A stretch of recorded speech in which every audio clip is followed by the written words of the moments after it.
Well, hello there, and welcome to another episode of Hometown Conversations. Just going to apologize in advance. We seem to be having some little bit of internet issues. I think it has something to do with the wind. Love this whole idea of connecting to the internet by dish. Anyway, I hope it's not affecting your ability to watch us too badly. We're going to be talking to Thaila Riden very shortly, and in the meantime, we just want to remind folks that uh, these are hometown conversations, but we're not specifically limited to the people who are in my current hometown of Van Cleek Hill. So if you are proud of your hometown, we're still looking for additional guests, and we'd be pleased to have a chat with you. You can get to us through our Facebook page, Hometown Conversations. Send us a note, and we'll tee it up and schedule you and get you in to talk about your town and how you enjoy where you live. All right, so let's bring Thaila into the conversation. Hey, Thaila, Hello, Ken. How's it going? it's going very well. Uh, Thank you for Um, having me on. Oh yeah, well, it's always a pleasure to get to chat with you. As I think I told you, the original plan of this series was because of the COVID restrictions, we don't get to chat with our friends and people we meet around town. So this has been a great opportunity now to do this. So welcome to the show. Thank you. So most local Van Cleek Hill folks are pretty familiar with you, but our audience is a bit further afield. So why don't we start with who you are and a bit of family background? Okay. Well, so my name is Thaila Riden. Originally, my family came out from Montreal. I came here when I was 6. So I'm more or less a naturalized country man. And I don't know, growing up in the area, went to school, PCPS, BCI, went to, University Carleton, and worked at Bose, worked, still, working locally. I play music, I garden, try to help out where I can. And did I mention I play music? Yeah, so Yes, you did. that's kind of it. That's in a little nutshell there. Yeah. Oh, well. And so, have you been able to play any music during the shutdown? No shows. We were lucky, or like last year, we would play, like say in our backyard. So I have a especially big one, but a lot of, we would kind of make the rounds.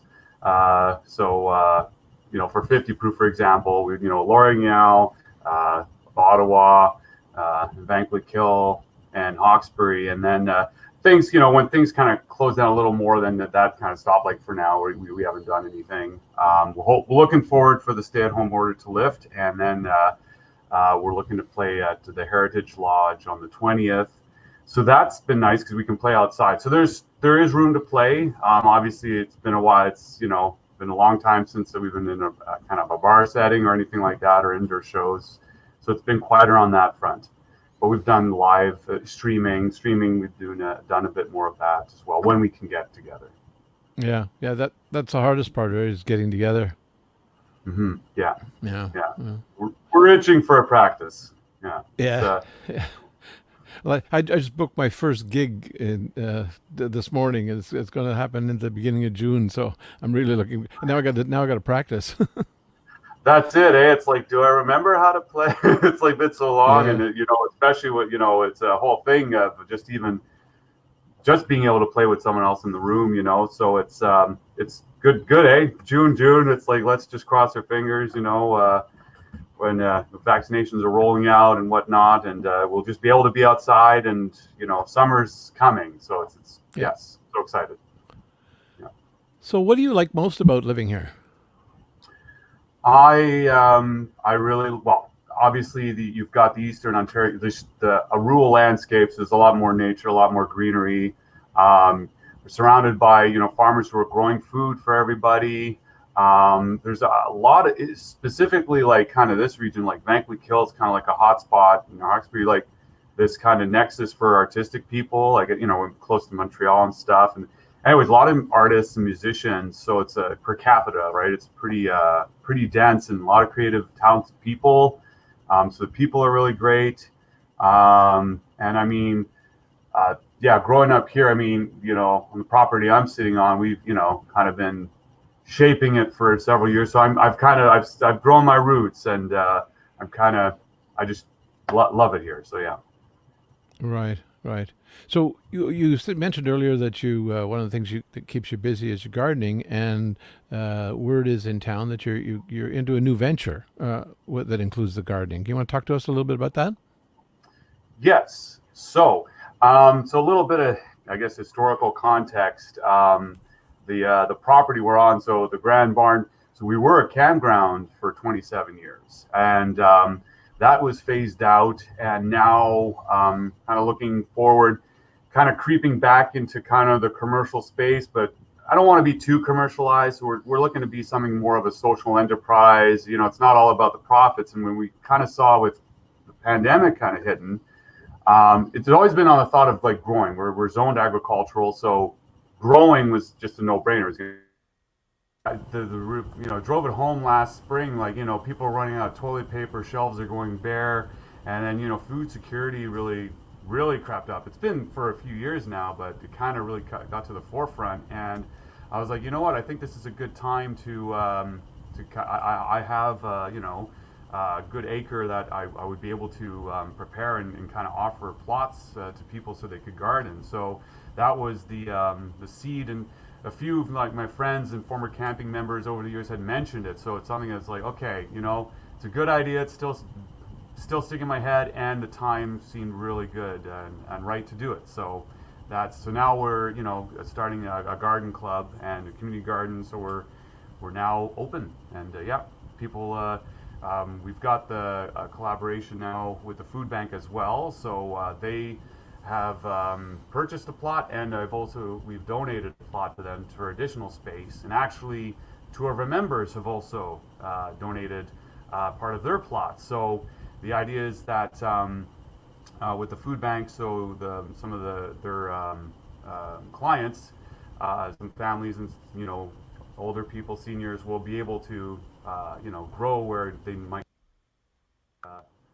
the space, backyard, or wherever to grow their own food. So, and the Champlain Library is actually partnering with the food bank to provide the seedlings and seeds to grow. So really, it's really cool. So that's where we're at. Wow, that's sounds like a pretty ambitious endeavor. If anybody wants to get involved and get a plot, how do they get a hold of you? And so the best right now, so we have a Facebook page. I think that's kind of the easiest one. So if you type in the Grand Barn, that should bring up a page. You'll see basically a logo of a barn with the rainbow colors. Historical context here, we're very, very, I guess, hippie. Flower power is still very much alive. The 60s vibe is still going strong. So keeping that going. I've actually flying a rainbow flag at the entrance too. So follow the rainbow. So the Grand Barn. You can also, for those who know me or have me on Facebook too, Thaila Riden.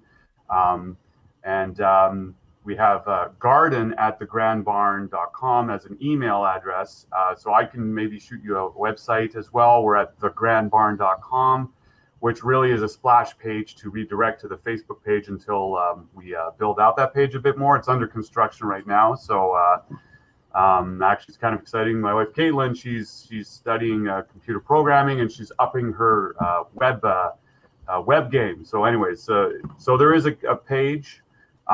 We also have a telephone number as well that we can give for people to contact us. Maybe I'll just give it right now. It's 613 area code 678-3453. It's more or less an inbox. I will be able to check it as messages come in. So might not get to you right away, but we will get back to you. So. Okay, so why don't you fire that stuff to me in a message or something like that, and we'll post it up on our Facebook page as well. So when people come looking for this session, they'll also have that information directly. Great. I find when we do this and give out phone numbers and things on these stream things, people don't exactly have a pencil sitting right there by their side. Not the thing. Yeah. Well, I mean, it could be like, hey, if your cell phone, pad tap, but even at that, it's exactly. I hear you. I'll definitely hook you up with the information. Yeah, and we can do that. Okay, so you talk to us a bit about the things you like about living here. What are some things, if any, that you don't particularly like about living in this area?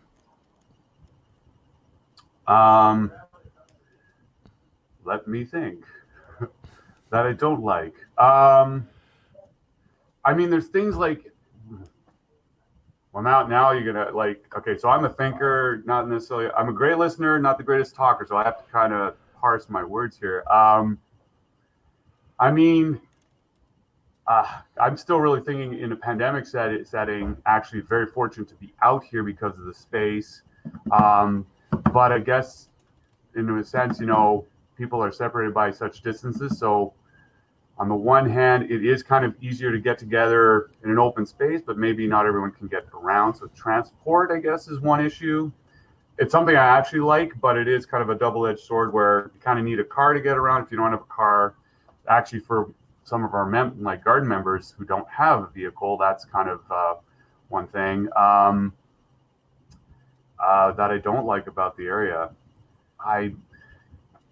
Because one could think, and I don't even know, it's my thought really, but the convenience of a city is that things are close, but things are close. So that's not really something I'd be great about, but yeah, I'll have to get back to you on that, Ken. There's nothing that's popping if it pops, in my head, I'll let you know. But there's a reason I'm here because there's overall a lot of good things here. I mean, yeah. In the these sessions that we've done, that always seems to be the trick question. Yeah, it's good. You gotta keep us thinking, right? It's you definitely know it's not scripted because it's good. Keep them coming. Yeah. Okay. So if it was in your power, what one thing would you change about the Vankleek? About Vankleek to change. I kind of like our geography, but maybe having a somewhat slightly more extended growing season, maybe have winter is kind of already heading into like only being like December, February, and January. So yeah, it's already kind of happening slowly, the whole climate change thing. But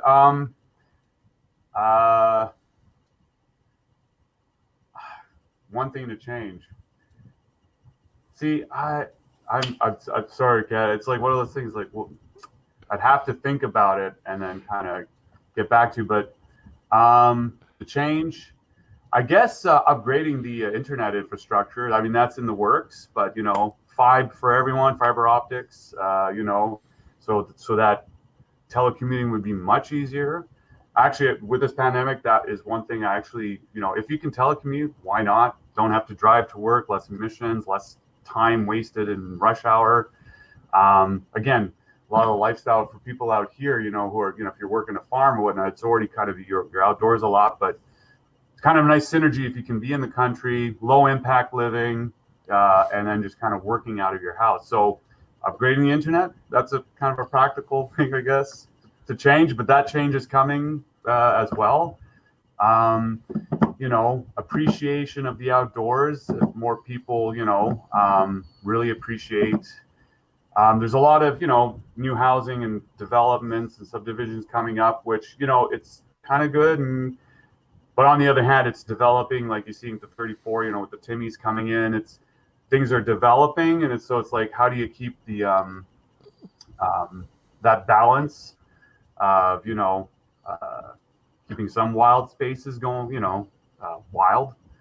I think that's what would change, is like just keeping the wild spaces as wild as they can, low impact stuff. Like, let's develop our internet infrastructure, and then keep the wild places wild. and healthy. Well, that's terrific. So let's. This might also be a trick question for you. Looking down the road, 5 years from now, what's Thaila Riden going to be doing? So, so one thing in 5 years, so the community garden will be going strong.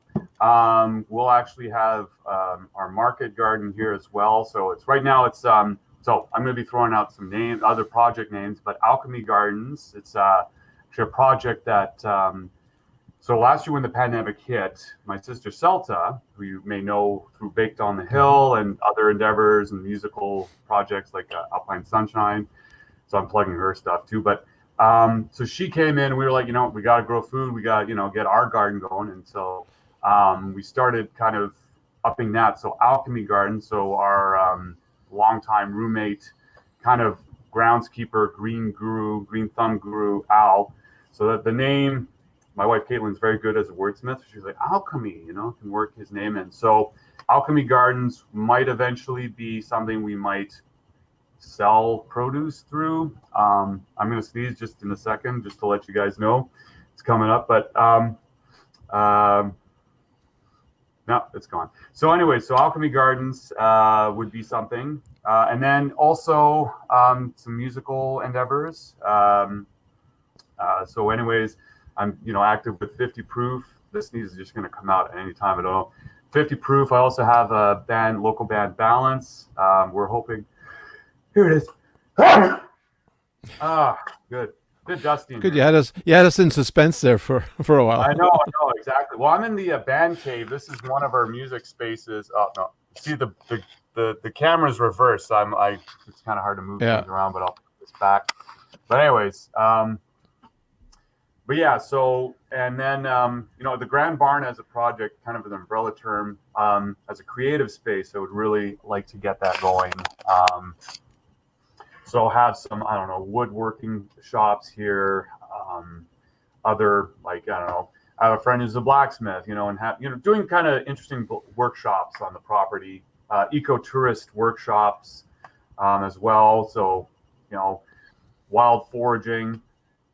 So my family, we sold kind of a lot of the property we used to own as the campground. So we went from 250 acres. Now we're at 6.7, still very nice, a big parcel of land to work with.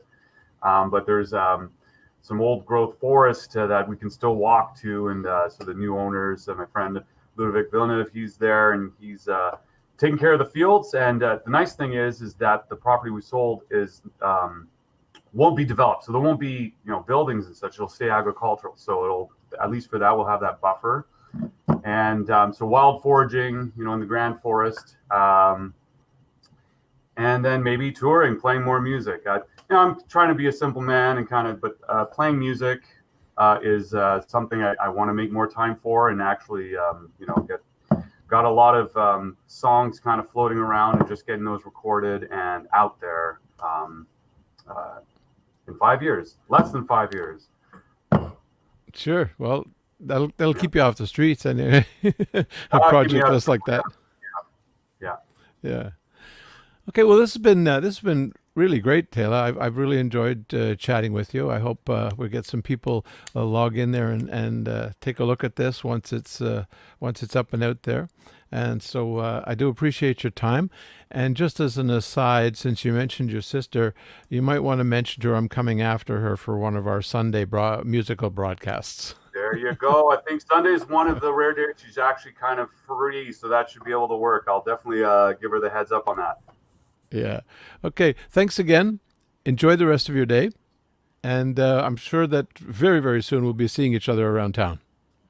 That sounds good, Ken. You have a great rest of your weekend as well. And chat soon, maybe jam sooner. All right?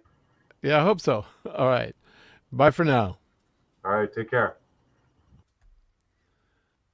Well, that was our chat with Thaila Riden. He's always an interesting guy. He's got things going on left, right, and center pretty much all the time. So once again, if any of our audience would like to join us as a guest, let us know on Hometown Conversations Facebook page, and we'd like to book you in. We've got about 7 or 8 people lined up now, but there's always room for some more. And you can see it's about 20 minutes of pretty easy softball questioning, and we'd love to have you join us. Anyway, thanks again for joining us, and enjoy the rest of your Sunday.